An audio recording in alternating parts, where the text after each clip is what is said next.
ہمارے ساتھ، چلو ہمارے ساتھ، اگر پر ایمان لائیں گے۔ حدیث میں آتا ہے ایک آدمی اگر قدم اٹھاتا ہے مسجد کی طرف،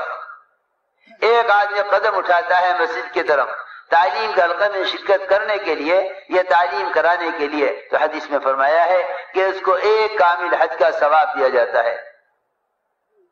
ایک کامل حج کا ثواب ہے مسیح کی طرف قدم اٹھانے والے کے لیے، معلم بن کر آئے یا متعلم بن کر آئے، تعلیم کرانے کے لیے آئے یا تعلیم کے حلقے میں شرکت کرنے کے لیے آئے۔ بلکہ اس سے بڑھ کر حدیث قدسی ہے، اللہ تعالیٰ خود فرماتے ہیں کہ جو بندہ میری طرف چل کر آتا ہے میں اس کی طرف دوڑ کر آتا ہوں۔ میرے دوستو عزیزو، مسیح کی طرف قدم اٹھانا یقیناً اللہ کی طرف چل کر آنا ہے، اور اللہ تعالیٰ خود فرما رہے ہیں کہ جو بندہ میری طرف چل کر آتا ہے میں اس کی طرف دوڑ کر آتا ہوں۔ حدیث میں آتا ہے مسجد میں آنے والے سے اللہ رب العزت اس سے بھی زیادہ مل کر خوش ہوتے ہیں جتنا کوئی اپنے دوست سے مدت کے بعد مل کر خوش ہوتا ہے۔ اصل میں دعوت اللہ کہتے ہیں،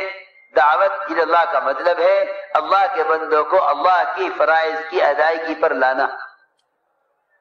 تمام علماء نے دعوت اللہ کا ترجمہ کیا ہے دعوت الی فرائض اللہ، کہ اللہ کے فرائض کی ادائیگی کی طرف